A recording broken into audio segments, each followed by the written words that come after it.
and welcome to Hit and Hustle from IrishSportsDaily.com. I'm your host, Greg Flammang, and with me, as always, is Jamie Uyeyama, Jamie University. It is Tuesday morning.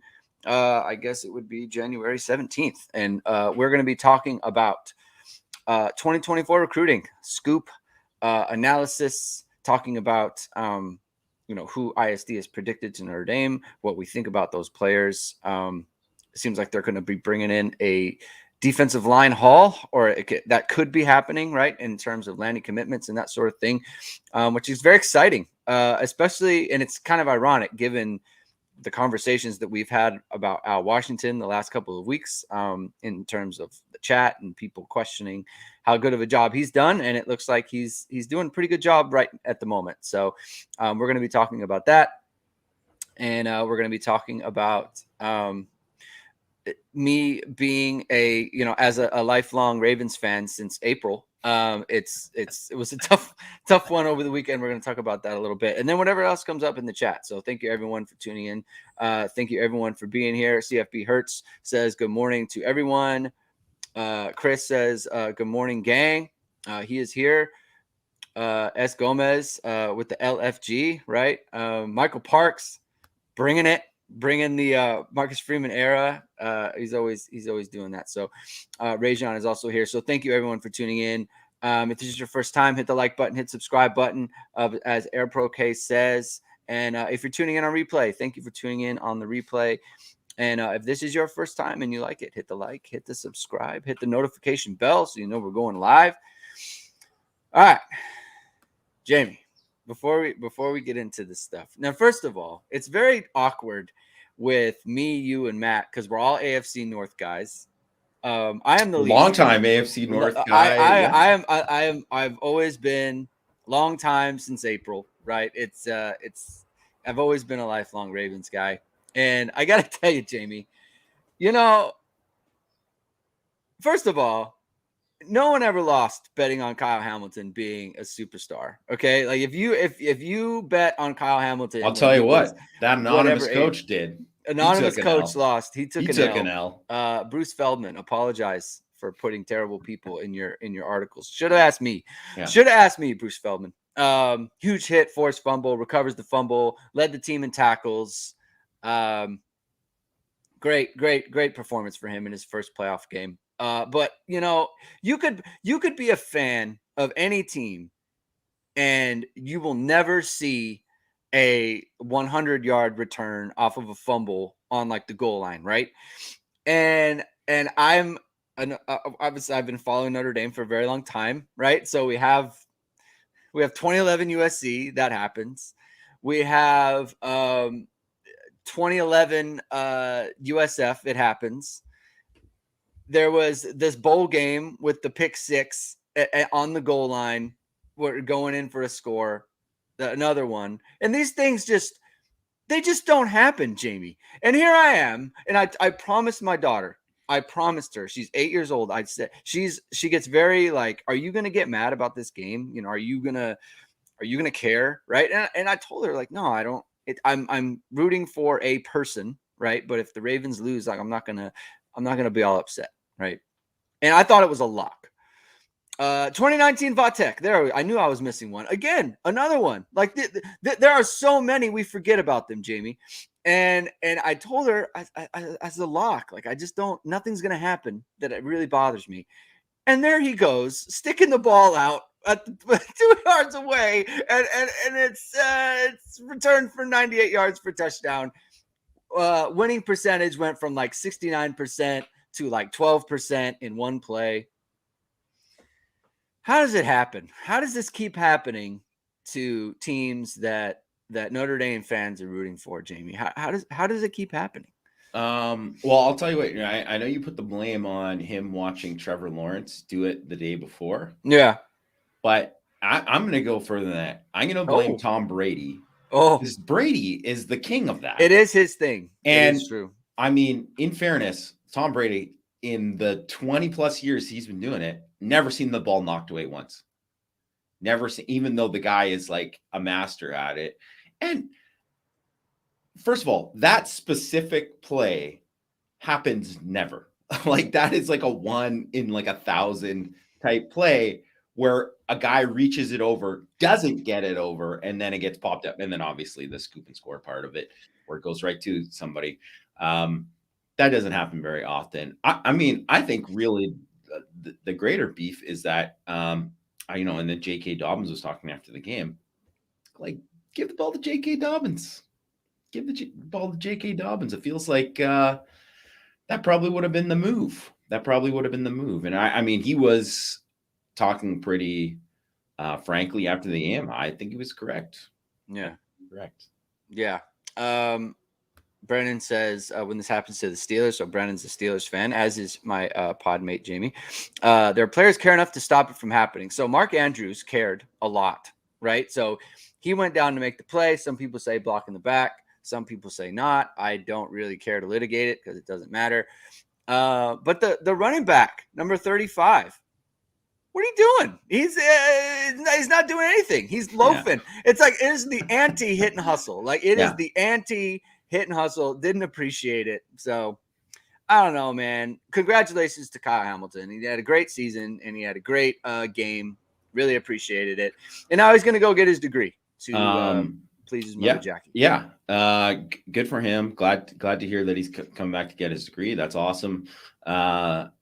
I just want to say one more thing about that Bruce Feldman thing. Yeah. And whatever. I don't want to rip on Bruce Feldman. I know a lot of people like to, any kind of national guy, people like to rip on the national guy. And I get it. Like, because, they leave themselves open. Like, I mean, to me, like Stuart Mandel, some of the worst predictions you ever see in your life. So I throw it back in his face all the time. I don't think he's, I don't think in terms of analyze, I think he's a good writer, a good reporter, whatever. Yeah. I mean, I don't want to hear or read his analysis on the game. I don't think he frankly knows that much, even though he's one of those guys who's followed the sport for 20 years. But I think he's kind of dumb when it comes to college football. That's just my opinion. But Bruce Feldman is a guy. He talks to a ton of people. He does a lot of work. He learns a lot from getting input from these people, and that's fine, right?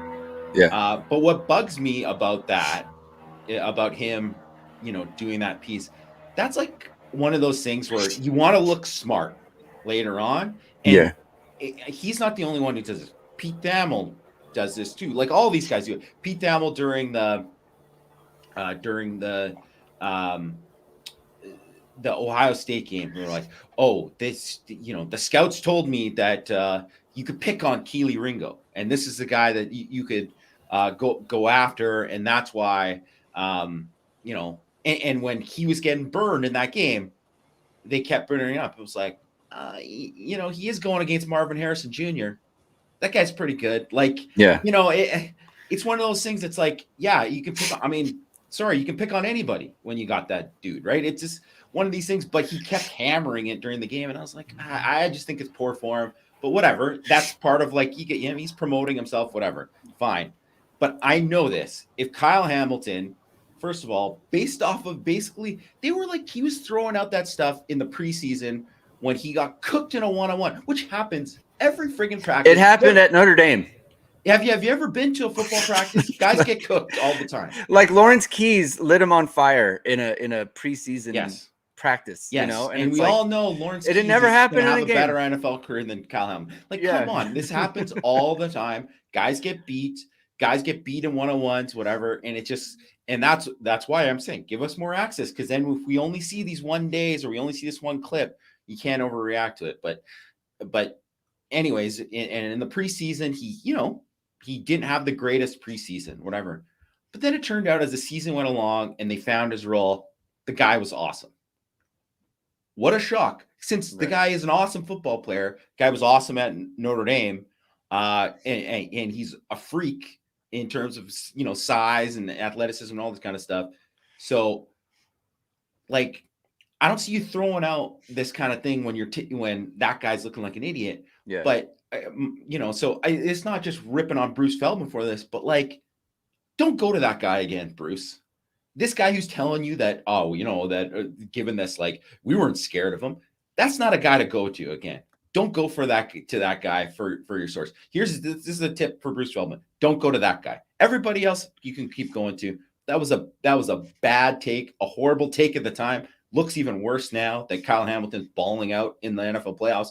So just like ease up when there's guys who are always like criticizing whatever, especially when literally it's like consensus from all of like NFL scouts that like this guy is like a top 5 to 10 talent in the draft. So I don't want to hear about, oh yeah, we weren't scared of him. He made that great play against Florida State. Yeah, the guy made a ton of great plays. Okay, he wasn't just a one play wonder. Yeah. Anyways, my rant's over. Sorry. Talk to me, Bruce. Come to me. Yeah. You can put my name on it. No problem. Come to me and ask me about Kyle Hamilton. So, so that's that. Wanted to get that out of the way. And so now we're going to get on to the 2024 recruiting class situation, which has really heated up over the weekend. They had a junior day. I think it was 16 players on campus that they're looking for on the 2024 class. A lot of defensive linemen, Jamie. They had the current commits on campus as well. And so we're going to get into like predicted players and that sort of thing. And before we do, this is what I want to, this is a PSA for everyone who's listening about, Matt, spoiler alert, Matt put in a prediction for Notre Dame to land Justin Scott, 5-star player from Chicago.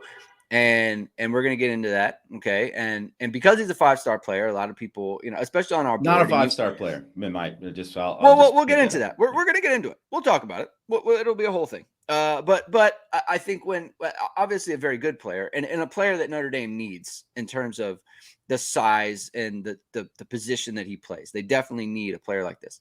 But because he's a 5-star, there was on the board, and you referenced it on Power Hour about how, there was a thread on the Irish Sports Daily message board about, we'll see, like kind of pouring cold water on the whole concept of him committing and that sort of thing. And what we're not going to do is we are not going to hold Justin or Scott accountable for the mistakes and deeds of other players from the last class, right? So I don't want to say mistakes; they can do whatever they want. But like Peyton Bowen, right? Fans feel burned Peyton for their Bowen, actions, whatever. Keeley, Dante Moore, like that's not his problem. That's not his problem. You don't know. You don't know anything about his family and what they're doing. So please don't group people in when you don't know them. He didn't do it. He didn't do it. No, it wasn't his thing. So we're not going to do that. Okay, we're not going to do that on this show. If he happens to commit, that's obviously a good thing, right? So let's just lead into it, right, Jamie? So this is a situation where I think Notre Dame had a lot of traction with him, given the proximity to the school, right, being in Chicago, and that was the original thing, and that there was a lot of good feelings there. And then as the season went on, didn't visit Notre Dame, which is red flaggy to say the least. Went kind of all over the country. I think he I don't know if he ever eventually made it to USC, but he was thinking about going to USC. And it's like, you're going to USC, Notre Dame's right over there, right? So that's, again, red flaggy. Usually not good. A lot of kind of bad vibes. And then Notre Dame last week, they go on the road and they go see Justin Scott. And then there's reporting from Matt and Christian that suddenly Notre Dame's looking a lot better, right? And Christian used the word growing confidence, I think, not cautious optimism, but growing optimism, right? Like just there's really good vibes coming out. And then he says, I'm going to make my commitment on January 31st, which is a little surprising, I guess. Kind of out of the blue. He just did a top 8. So right. Usually top 8 doesn't mean there's going to be a commitment soon after. Usually top 8 means this is where I'm visiting, basically, something like that. And so, And so then Matt puts in the prediction, right? So then Matt obviously feels pretty good about that, Jamie. First of all, let's talk about what that would say about the job that Al Washington has done. And then we'll get into the player, right? What kind of player do you think Justin Scott is? Well, I think he's a very good player. I think Rivals does have him as a 5-star. That's the place that has him as a 5-star. I don't think he's a 5-star kid, in my opinion. I think he's closer to. Will he make the Fab 50? No, he's not. He's not going to make the Fab 50. Okay. No, he's not. I mean, he could, by the end of the cycle, I think he could be a top 50 player. I think he has that kind of talent. I don't think the film backs that up. I think he's still raw in some areas. I think there's a level of consistency that isn't there for when you see like a guy just dominate at that level. When I look at him and his, I mean, obviously he's a monster. He's 300 pounds. He can really move. You can see all the traits that thing. And to Joe Bro, he doesn't remind me of Lewis Nix. Lewis Nix is was like a good athlete for his size, but he was a plugger, right? He was like a 2-gap plugger. I think Scott could be a 2-gap guy, but is more of a 1-gap penetrator type. That's probably going to play 1 tech, but he's kind of athletic enough that he could play a little bit of 3 too. But he could be a really dominant guy there, and you see flashes of that.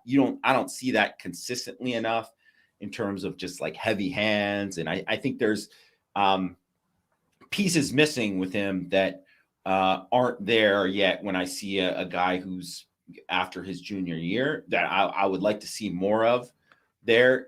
I mean, in saying that, ridiculously high ceiling, would be one of the best interior guys Notre Dame has landed in a while, and a chance to be, like a great player, an eventual high NFL pick, if he develops and puts in the work. So I think, he would be a huge get for Notre Dame, especially as a local guy. Is he a 5-star guy? No, not today.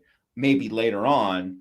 But we'll see how it goes. That's just how I view him. And I'm pretty critical of defensive linemen in general. Right. But so I'll just straight up say it. Like he's got traits that are exciting, that are really fantastic. But if I was going to put him up and measure him up against, other like 5-star defense tackles in this class or like in subsequent classes, no, he's not at that level, in my opinion. So, full transparency, I've heard, I guess, I don't know how to say it. I've seen some, I guess, chatter that kind of backs that up in terms of your analysis, like good player, maybe not the 5-star that people think at this moment. Right. And look, he's a junior, right? Like he has a senior to go. Minds can always get changed. He's got years and years of yeah. So that's fine. It's not to poo-poo the player, but this is like, look, that's honest analysis, right? Like we're not gonna. Jamie's not going to blow smoke, and I'm not going to blow smoke, right? If you hear something, then you say it, right? So that's how we feel about it. I think again, to go back though, like it's a very important player. Like Notre Dame needs this type of guy in the center, right? You guys talk about and when I say you guys, I mean you and Mike. You talk about guys like Howard Cross having to play out of position all the time, right? Because they don't have someone like Justin Scott to sit there in the middle of the field or sit there in the middle of the defense and plug it up, right? That's what Justin Scott can do. And so that's why you need a player like that. And look, if it's a top, not top 50, top 100, right? Like, of course, right? Like it's not it's a no-brainer take. It's an absolute must get for the staff. And I think it's and when I say must get, I mean, just in terms of the position, right? So it's a very important player, and it'd be great if Notre Dame landed him. So that's what, as being predicted right now. So that's something that Notre Dame can count on. Great job by Al Washington to kind of bring him back. And probably look, we always, in these situations, I think we always should give credit to Marcus Freeman and Chad Bowden too, because they're hands-on to all these things. So that's really important. Another player that Notre Dame made a big move with, and Matt has predicted Notre Dame, is Bryce Young, the son of Notre Dame legend, I think we can say, Bryant Young, who's you say looks like a Viper, Keon Keeley vibes, but Matt mentioned he weighed in at 6'5", 242. So everyone surmised that he's probably going to move over to the big end position, away from Viper. So Jamie, tell me about Bryce Young and what he could bring if he ends up committing to Notre Dame and signing and end up being in the class. Well, I mean, obviously everybody knows he's the son of Bryant Young, obviously one of the best defensive linemen in the history of Notre Dame. I mean, one of the best in the history of football. He's going to he's in the Hall of Fame, right? So he's in the Pro Football Hall of Fame. The guy's stud. I mean, even just knowing that, when you look at Bryce, you would think, okay, this is the guy you would want because of all that kind of stuff. And then, but if you just threw that away and you just watch the film, this guy is a super exciting prospect. Like you said, he's big, he's long, he's twitchy. I think, to me, and if we're talking about him and like Justin Scott, he's got a similar ceiling to Justin Scott. I think he's just scratching the surface of the guy he's going to be. And and that's not even talking about all the other parts of like the pedigree that he has. That's just what he is and what I see from him on film. I think he's a heck of an athlete. I think once this guy gets refined as a player, I think the sky's the limit. He's a guy that I could see really, really moving way up as a prospect as the things go along. I would put him like as like, I know some of the places don't have him as high. I think he's probably closer to like a top 150 kid right now, but he's easily a guy I could see rising up to be like a top 50 kid at some point too, right? So, and this is what you want. You want guys like him and Justin Scott. And I think he has a chance to be a dynamite pass rusher and like a big time force. So, that's another one. Kudos to Al Washington, because not just of how they've recruited him and the approach, and they've taken him to kind of be like, we're not just recruiting you because your dad, not just that, but they saw him in camp and they offered him in camp. Yeah. Before, like, I don't think he had any offers at that time. So before his junior season, they identified like, oh, he's a dude. He's going to be a dude. And like, I think it's turning out. I think it's proven out that way. And I think he's going to be a monster and would be a huge get for Notre Dame as well. Yeah. And I think for him, from reading Matt's reporting, it sounds like it really means a lot to him how Notre Dame has approached this, right? It's like you said, it means a lot to get the offer at the camp. Because then it's like, we didn't wait for you to blow up. That's not what Notre Dame did. We had you right away. You were a take. Didn't matter that you were Bryant Young's kid. Like, we saw you and we said we want you on board. And then they treated him as a priority from there. And so then it adds credibility later when all these other schools jump in. It's like, hey, it's not a legacy thing, right? It's not. You're a really good player, and we want you to play for Notre Dame, right? So when you approach it like that, and then you blow up, that's when it adds credibility to kind of the whole recruitment process and the genuineness and that sort of thing. Obviously, he does have his dad in Notre Dame's corner. And like you say, like, sign me up for a guy with Viper skills who's going to grow into a big end. Yeah. And you can do dominant pass rushers on both sides. You know what I mean? Yeah. Like that's even rush inside a bit. Like, he could be that kind of guy too. Yeah. Right. Like whatever they can do. I'm a big proponent of just like getting guys like that. I think Evan Olson brings up a good point here. Seems like the 24 cycle has more talent in Indiana and Illinois than usual. And not just that, but when you think about like CJ Carr too, up in Michigan, right? Like, he's very close by. Justin Scott, like when people talk about, the comparisons to, Peyton Bowen and Keon Keeley when they left the class, I think it's a lot different for Scott, where with Peyton Bowen, it was so easy for him to go to Oklahoma because he was right there. Like, he was always going to Oklahoma games. Like, would he have done that if he was a Chicago kid? Right? Would he have been? I mean, obviously the lure to Oklahoma would have been different, but the point is like, if he was a Chicago kid, it's like easy just to drive to Oklahoma games, being at Denton Gare in Texas, right? Justin Scott doesn't have that. He doesn't have a similar type situation. Notre Dame's really high on Brauntae Johnson, who's from Indiana, Styles Prescod, who's from Indiana. Cam Williams is, I believe, an Illinois player. So it's like there. That's a good point by Evan. I think this really works out for Notre Dame, that you've got a lot of guys in the area. Phone's ringing. All right, a lot of guys in the area that they can capitalize on and are really good players. So I think that's a good point by Evan there. And I want to keep it on the defensive line for a second and talk about the Twins. Jacob Smith, who is a defensive end, and his brother Jerod Smith, who's probably an interior player. I think Notre Dame, from talking to Matt and listening to Matt, I think it feels like Notre Dame is in a good spot with those guys. I would say, and in my opinion, just based on how it reads to me, more likely than not that they will end up in the class, right? So before we get into them as players, you would be talking about those twins, a defensive end, and an interior player, Justin Scott, interior player. You would have Bryce Young, who's an outside player, and then we can get in later, like TJ Lindsey, who is another inside player. I mean, that's a heck of a haul right there. Like that's a really good group. In my opinion, would probably be better than last year's group, which we talked about was also really it good. Would be better in my opinion. Yeah. Right. So let's talk about the twins. What do they bring? What could they bring if they ended up in the class?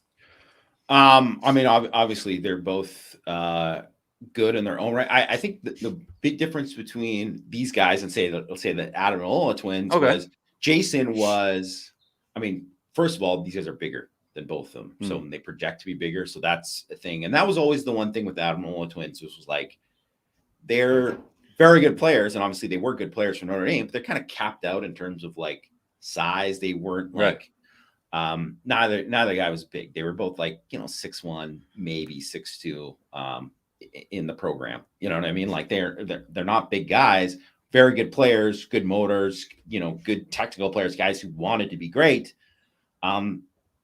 Jacob and Jerod Smith have more natural traits, right? Like just bigger. And although, Matt, and which is why I wanted to ask him, because he saw them in person and was like, yeah, they're not like 6'5", they're more like 6'3", which that's fine. But just, there's a big difference between whatever. Because to me, Jacob Smith did not look like he was 6'5". In saying that, he's got a really good first step. I think he is a Viper. So he is definitely a Viper to me. Got good speed to power. Nice. A nice long arm, just a really high motor. And that's the thing with his brother Jerod too. Super high motor, right? Good lateral quickness, right? Like a guy who can be a penetrator, a 3 technique type, right?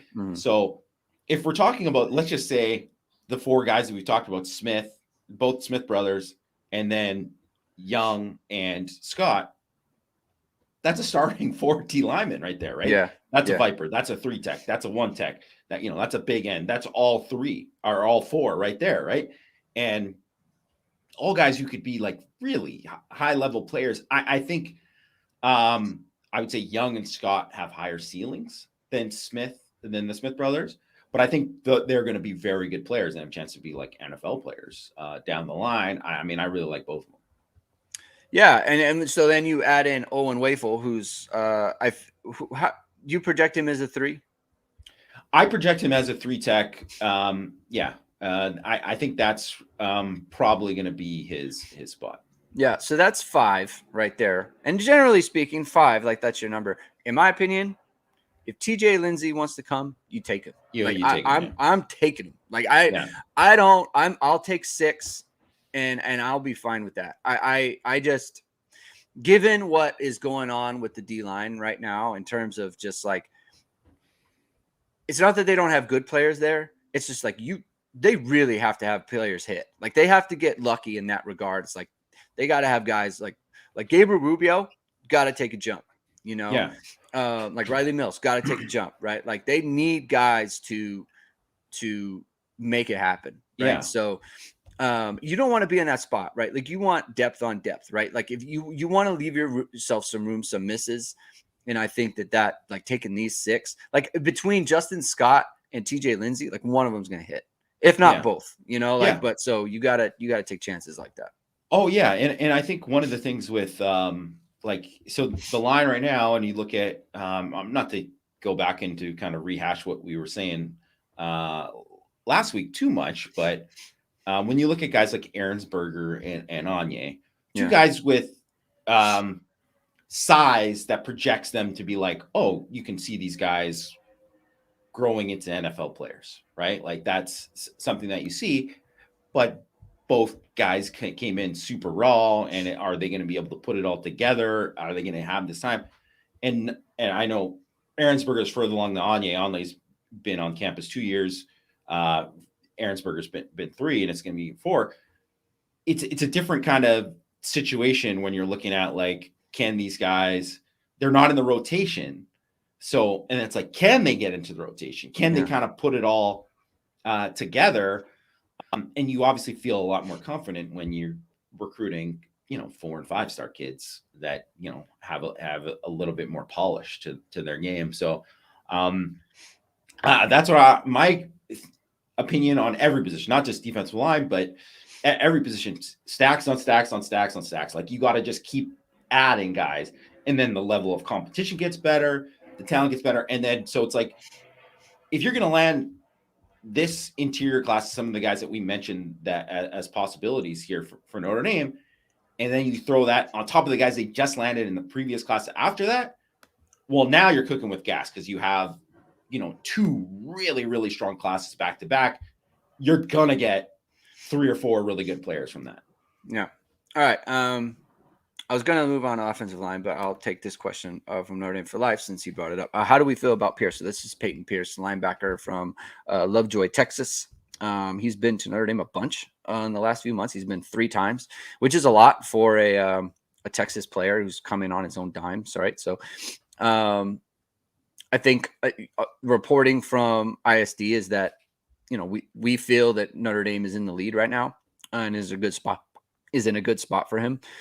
But he is going to go to Oklahoma at the end of the month. So obviously a Texas player has Oklahoma, in his sights or whatever. I think he's a legacy too at Oklahoma. Yes. Yeah. Yes. Yeah. So obviously there's pull there, right? And we've seen Texas and Oklahoma, how that's turned out for Notre Dame. But what do you think about him as a player, Jamie? Where do you see him? I mean, I really like him. He's a Mike to me.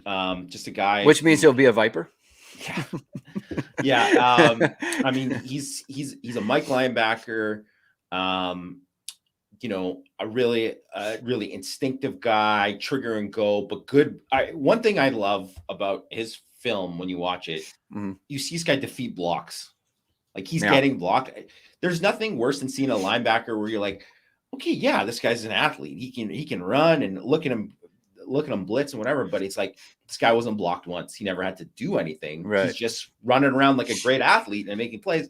It's easy to do that at the high school level. But guess what? When you get to college, you're going to get blocked. That's just how it is, right? You're going to get blocked. It's very rare that you're going to have,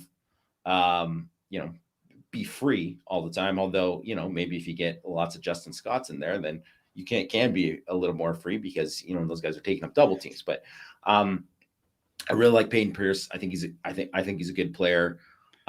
Really good, true inside linebacker type. And I mean, I think I don't think they're going to go heavy on linebacker in this class. But he certainly would, fit the bill. Yeah. Good. This is a good question from CFB Hertz here. Exciting times for the D line. One thing though that stands, like none of them, or it sounds like none of them will make the ISD Fab 50 right now. Is that enough to contend for a national championship? Well, I mean, I like I kind of said with both those guys, with Young and Scott, like, it's not where you start, it's where you finish. So it's like, I wouldn't have those guys now, but, like, I mean, Justin Scott still has the summer and the senior year and all this kind of, like, ways to go there. I mean, I could see him, move up there for me, and same thing with Young, right? So, I mean, I wouldn't get too caught up in that part of it yet, but I agree. Like, you do need more of those, like, top 50 kids, period. Right. You do need some of that. But I think one of the things with Notre Dame, so they've been really good at identifying guys that have kind of been on that verge and that have taken that jump. And you saw that too. Like, I would say in consensus, since I've been doing this, when you look at a lot of Brian Kelly classes, not to say that there was obviously a lot of good players in there, but there's a lot of guys that were I don't want to say tapped out because they still had a lot of room to grow, but maybe didn't take the jump that I expected to see from them from junior to senior film. Yeah. Or whatever, with a fair number of guys, right?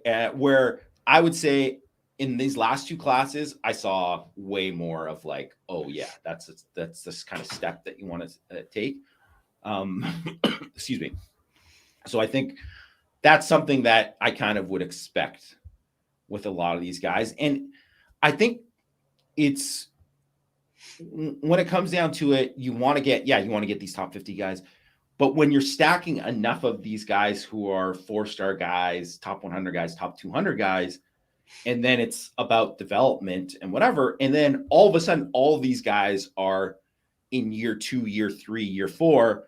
That's when they become like, oh, this guy's an NFL player now. And when you're doing that enough, I mean, you're going to be more than fine. It's about the totality of how many guys can be NFL players. Like, I mean, Isaiah Foskey wasn't top 50 player, and he was an All-American player at Notre Dame. Right. Nathan Urbach is asking, would you have TJ Lindsay in the Fab 50? I mean, I to be fair, I haven't done the top. I'm still like watching like a ton of. I really like TJ Lindsay, by the way, but I haven't done that. I just know because of Scott and Young being on campus, like I've watched them more lately. So, and I just from where the bar is for me, they're not there because how ISD has their grades, it's like, 100, 5-star, whatever, and 90 to 100 or whatever is 4 and 5 stars, whatever. In general, in the first Fab 50, I would say that it's like 90. You have to be at least 94 to get in the top 50. And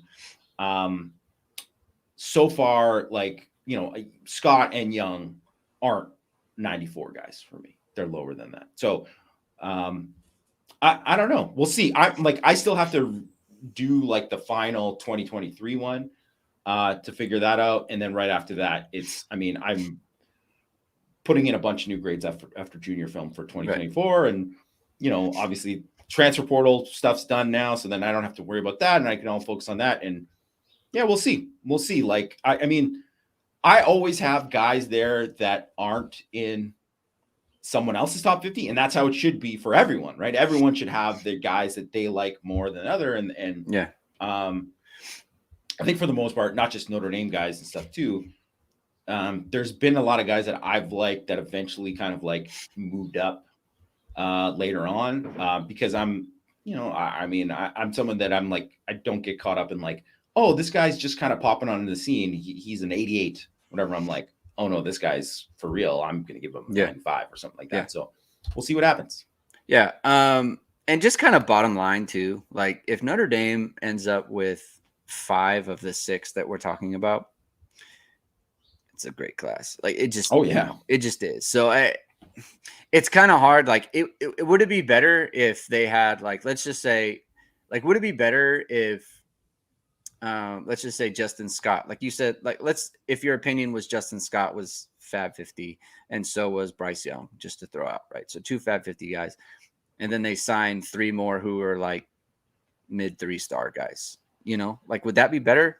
I don't know. Like, I don't know. I in my opinion, it probably wouldn't be, right? Like you want just like a higher level, just across the board. Right. And so that's kind of how I see it. So if they land, like I said, if they find 5 of the 6, or they land 5 of the 6, or even all 6, like that would be an awesome outcome for Notre Dame. So, let's see. Evan Olson asked, do you think this recruiting success helps keep Buchner? Seems like the staff can pitch him. The longer he's here, the better the roster is getting. Yeah.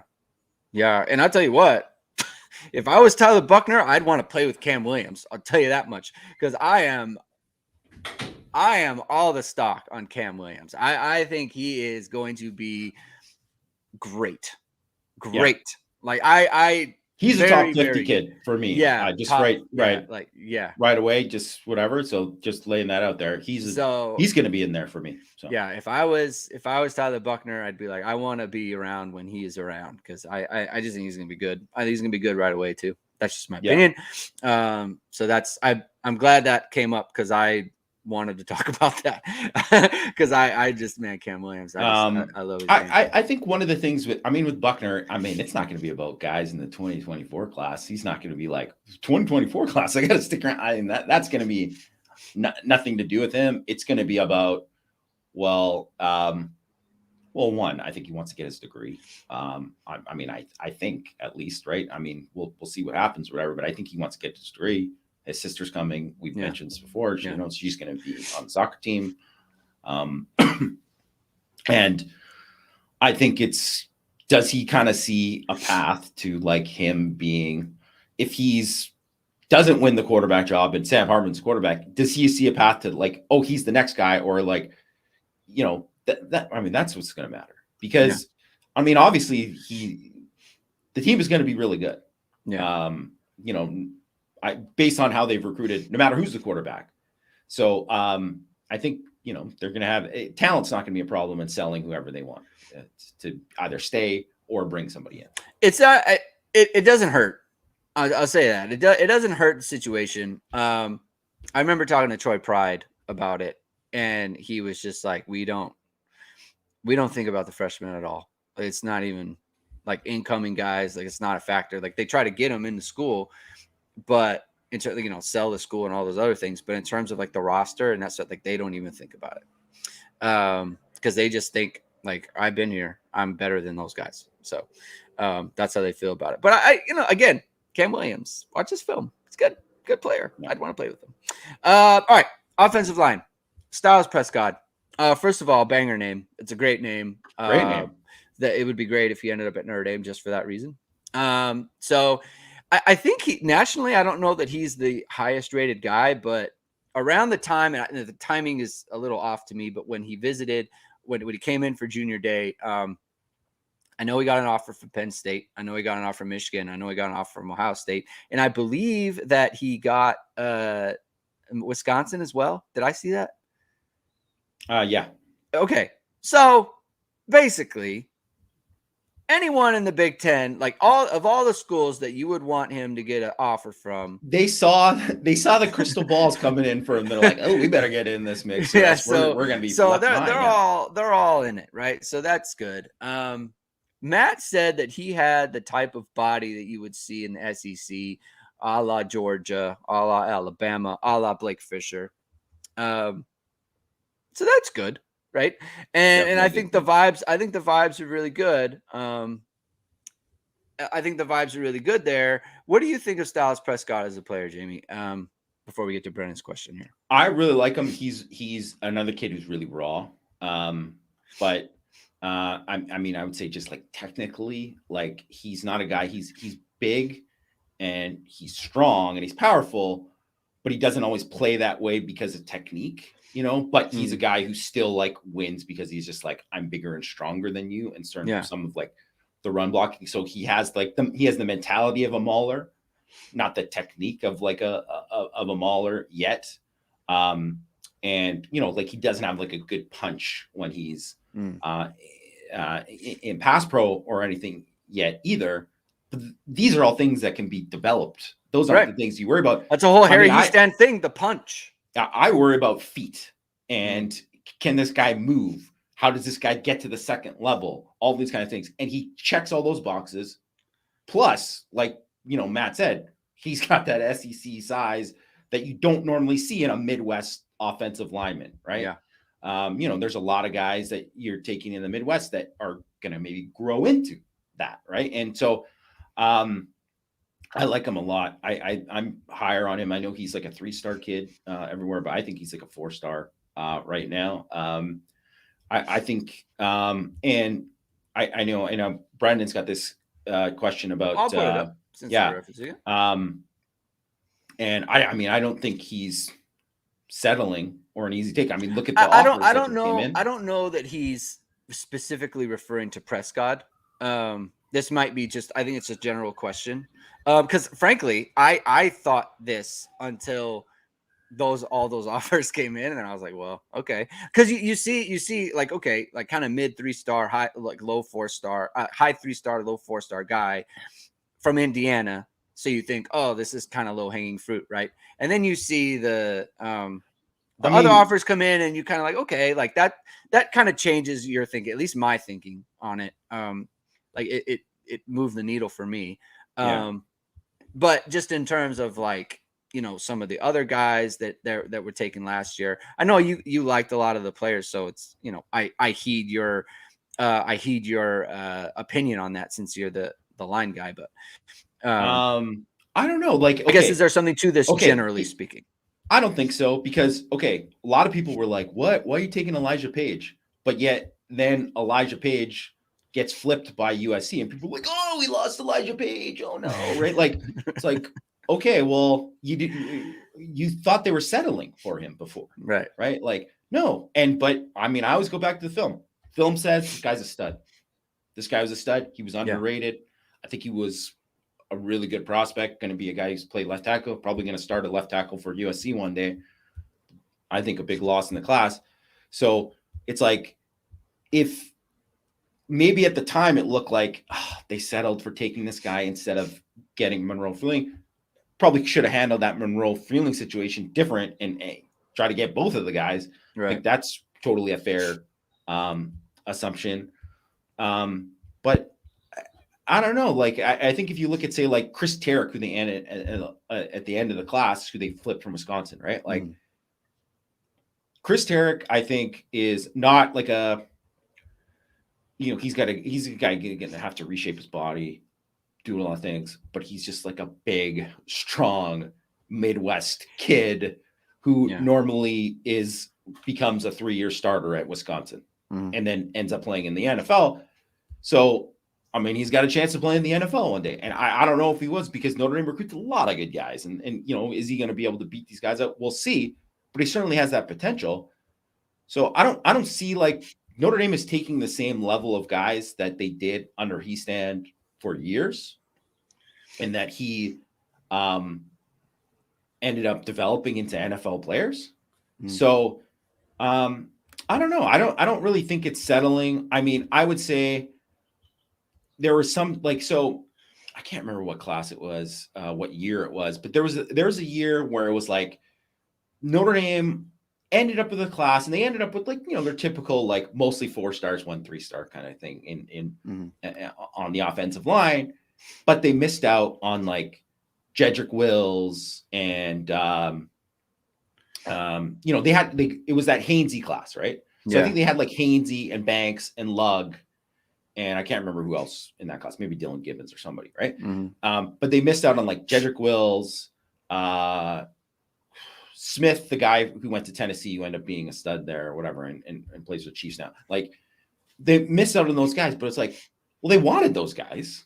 They didn't settle for these other guys. They just couldn't land those guys, right? Yeah. So you could say, like, maybe they need to do a better job of recruiting those guys, but it's like, well, they just didn't land them. It's like one kid stayed home at Tennessee. The other guy went to Alabama. It wasn't like he went to a bad thing. They were after a lot of these guys. Yeah. They were after Andrew Thomas and Jamari Saylor, 2 other guys from Georgia who were big time players, whatever. They just didn't get them, right? And I mean, Foster Sarell is another thing that was the same class too, and that was like a really strong offensive line class. And I mean, Foster Sarell is one of these guys who's like, he grew up and dreamed of going to Stanford, which whatever, some people on the West Coast, whatever, that might have been their thing. And also that was when Stanford was good. That was when coming off Stanford's peak, whatever. Yeah. And the other thing is, I think some of that had to do with Stanford, but Foster Sarell didn't end up being that good. It's not that kind of thing. So I don't know. I mean, they wanted him. He was on campus several times. It's just like, I don't think they settled for anyone else. They just couldn't get him. So should they have done a better job? I mean, maybe if they had Marcus Freeman and he was helping recruiters rather than Brian Kelly showing up, come into my office and I'll talk to you for 5 minutes, maybe they would have gone. Yep. All right. A long game player Notre Dame had in was Adarius Hayes, linebacker from Florida.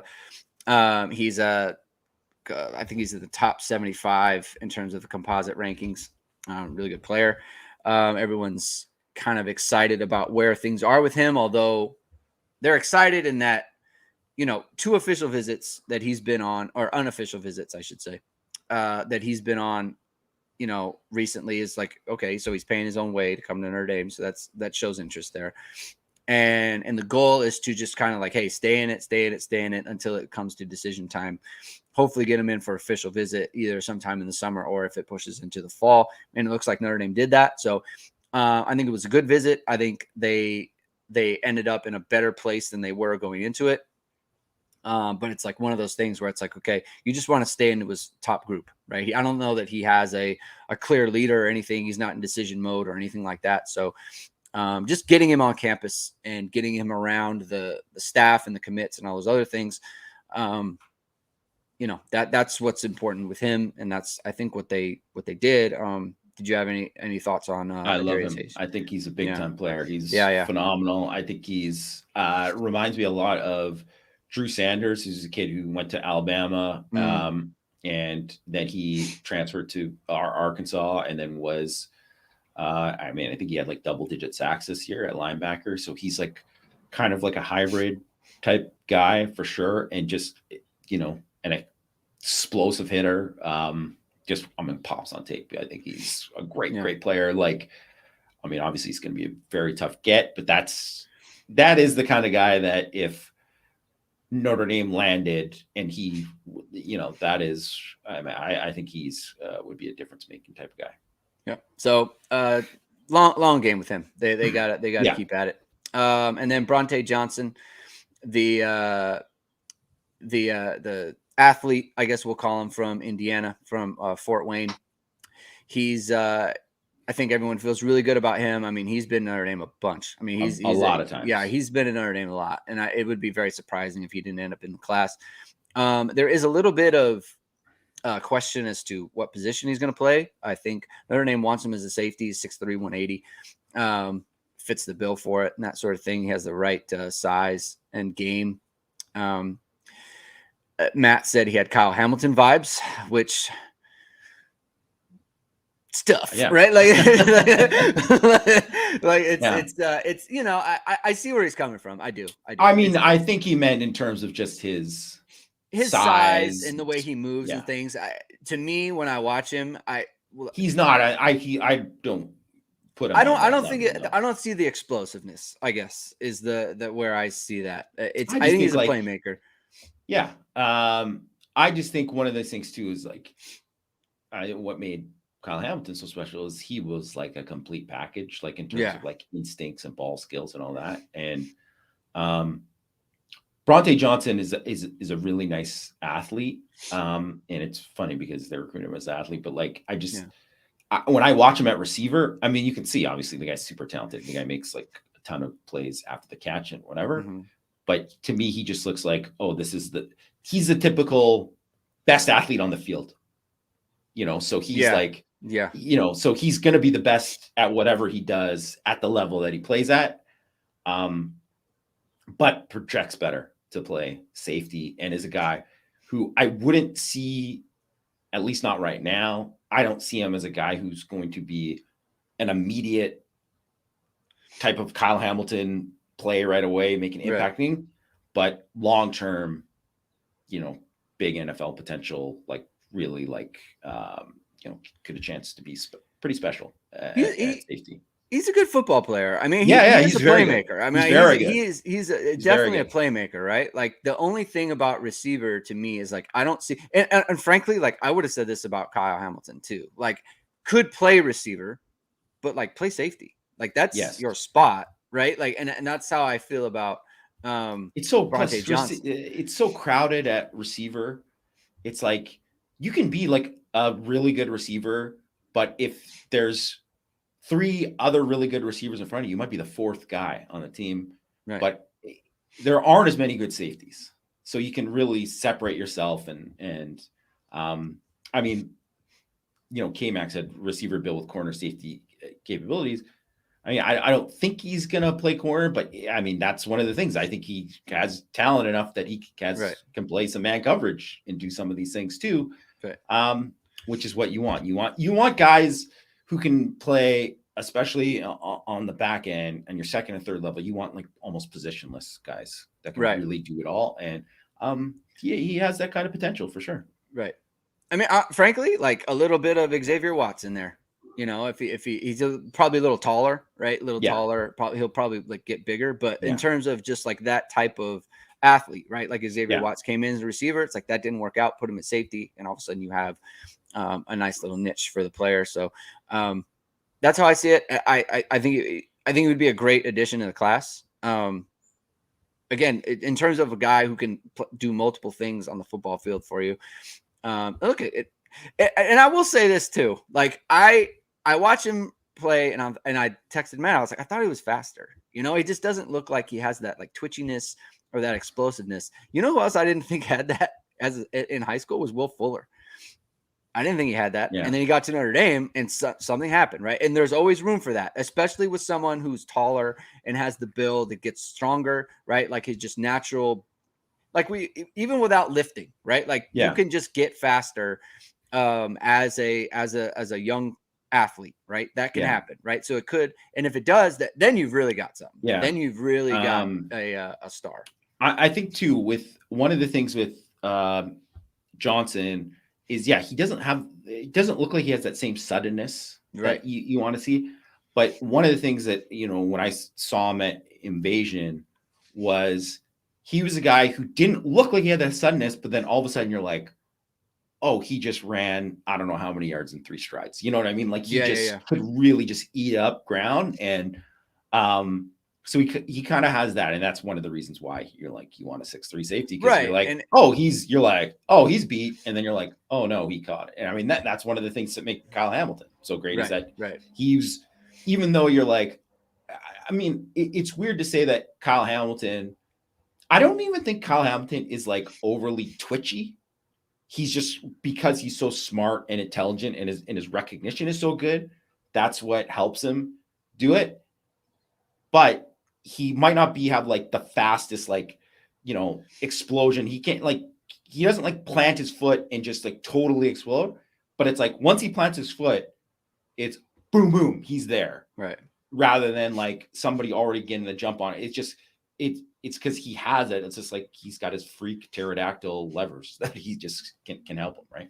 But it sounds like I'm down on him. I'm not. I'm like speaking, and I'm saying in my head. No, he's not whatever. I think one of the things too. So I can't remember. Sorry, somebody mentioned that it was like, you know, Drake Bowen and Brendan Vernon. It's like, well, they were 5 stars, and they committed. It's like, well, I mean, I never had those guys as 5 stars. I think they were both good players, but that's why early 5 stars, ignore it for the most part. Like, especially with the Midwest kids, because they either overrate or underrate a lot of them because they don't have as many 7-on stuff. They're not like in all these pylon stuff and whatever. There's not as many of those guys who are in that kind of thing all the time. So the recruiting services don't see them as much. Like Drake Bowen is still like, that was one of the things. It's like, how could they properly rate him? They never came to his games and saw him in person. Like that was one of the things. And if you saw him in person, you know that, you know, he's that dude. He's got those kind of traits. But that was one of the things where it's like, well, it was tough for him to kind of move up really, because he was not a guy who, until like the All-Star game, whatever. Right. And even then he wasn't totally healthy or whatever. So I think one of the things to remember with a lot of these guys, like Brauntae Johnson I think it was like someone had him as a 5-star or something, but I was like, I don't think he's a 5-star. It's just like when they do these early rankings, it's just, that's where he gets put. And then people are like, man, he dropped a lot. It's like, no, they just didn't have a good read on him yet. And I think he's going to be, I think he has a chance to be a really high 4-star by the end of the process. And he's still pretty high 4-star now, but I'm just saying, like, he's not quite there where I would put him in like one of the best safety prospects in like the last like 5 years. I wouldn't, if I'm comparing him to one of those guys, I think he's probably a tier below. I think that's fair. I mean, still a really good player. Yeah. All right. All right. I think we'll leave it there. Jamie, you have an article out today on irsportsdaily.com, the top 5 priorities for the Notre Dame defense this offseason. I suggest everyone check that out. When is the offense coming out? I'm going to do that next or later this week, actually. Okay, so this is what I think we should do. I think on Thursday we should go over that article a little bit. We can have a long form discussion, so everyone have time to read it, and then we'll have a long form discussion about it on Thursday, unless some kind of breaking news comes out. Because I think it's a good time. The roster is getting finalized. I think the very last day is the 20th for. 18th. So it's like literally tomorrow is the last day that anyone. Well, I thought there was a grace period there where there might be. Well, I mean, I think people can transfer whatever. You just have to get your name in. Got it. So, got it. Okay, got you. All right. So that's roster's getting finalized at least for the spring and what it's going to look like and that sort of thing. So I think it's a good time to go over like where the team could go and what they need to do and that sort of thing. CFB Hurt says number 1 priority: don't let the opponent score. Always good. Always important. Especially not in the red zone, which is in the article. So check it out. Thank you everyone for being here. So you're gonna want to check us out on Thursday, probably around the same time, 11:30 or noon, and 8:30 or 9 o'clock on the West Coast. So thank you everyone for tuning in. Check out irsportsdaily.com. Again, if you haven't listen to our show before, you like what you heard, hit the like, hit subscribe button, hit the notification bell so you know we're going live, and we will talk to you guys again on Thursday.